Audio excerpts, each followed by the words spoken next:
Guys, as life groups and as life group leaders, you're on this extraordinary journey of encouraging your people to faith and really challenging people to faith that we're leading spiritually is one of the most important jobs that a spiritual leader has, is that we call people to factor Jesus into every situation in their life. So yes, I'm facing this hard thing, but I'm factoring Jesus into what I'm facing, and He's going to be the change agent rather than me getting this thing right.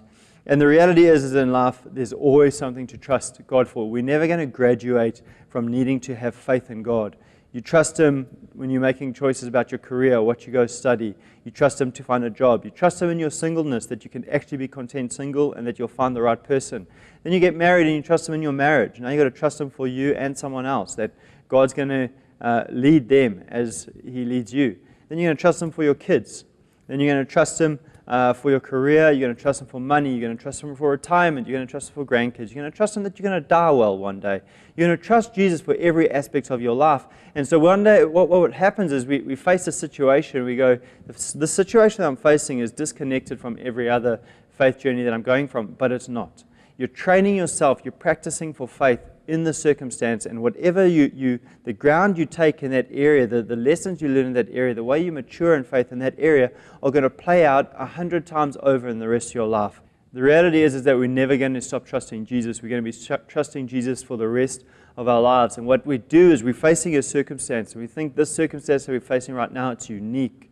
And once we get through this circumstance, we're not really going to need to trust Jesus with other stuff, but what we need to know is that for the rest of our lives, we're going to trust Jesus. We have to grow in that faith.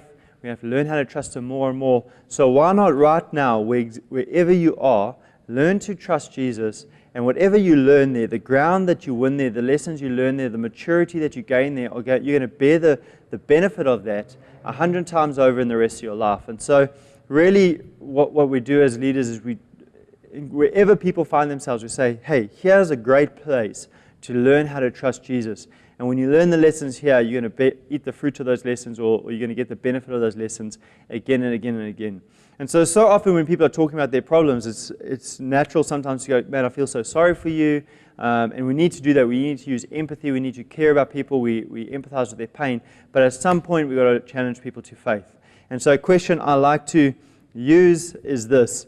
So what's the faith challenge for you in this situation? In other words, what are you actually trusting Jesus for? So if someone's single and miserable, what are you trusting Jesus for in that situation? Are you trusting Him to help you find someone? That's great. Are you trusting Him to be content while you're single? That's great. Are you trusting Him that He actually has a plan for your life? That's great. And so what you do is you don't just look at the problem, but you bring Jesus into this thing, and actually you direct their attention to Jesus rather than their problem. And there's two key words that are absolutely critical in this Ephesians 4 text that we've been looking at. The first is think. Whatever you're thinking about is absolutely crucial. And some people have written brilliant books about this. For me, the best one, probably a book that profoundly influenced my life, was by Joyce Meyer, called Battlefield of the Mind. And she really explains how the war that we're fighting is played out in our thought life, in our mind.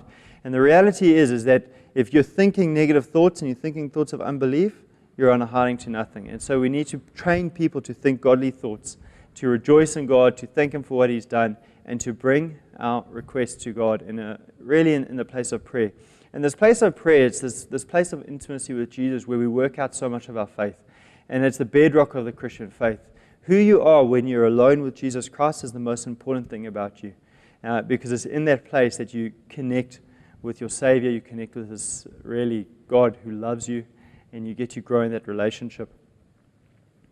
The second thing is practice. And whatever you're practicing is you're going to get better at practicing. And so sometimes we practice for our doom, and sometimes we practice for our success. So for example, the person who compromises in their singleness, they're practicing to fail. They're practicing to not trust Jesus. They're practicing to compromise their faith and their standards in order to get what they want. And they're going to have to learn to unpractice that. At some point, they're going to have to deal with that. So often we see people in their 40s and 50s, and they've got hard marriages and difficult situations. And the reality is that they've been practicing with short corners and in unbelief for the last 30 years. And so we've got the opportunity to help people practice for godliness. In other words, making good choices, fighting for faith. And this is really the journey that you're taking your people on, is encouraging them to fight for faith in their lives What are you trusting Jesus for right now in this situation in your life? And we're calling people to take their eyes off their situation, off their circumstances, and fix it on Jesus. We serve a mighty God. He comes through for us. He does miracles for us. He'll never leave us nor fail us, nor forsake us. He's always there for us. And we need to let people know that they can trust Jesus with their whole life. It doesn't matter what we're facing, Jesus will carry us through that thing. And when you have that confidence in your heart, it sets you up to face the challenges of life in a really great way. Guys, enjoy encouraging your people to faith. And I pray that in your own heart you get to go on your own faith journey during this series.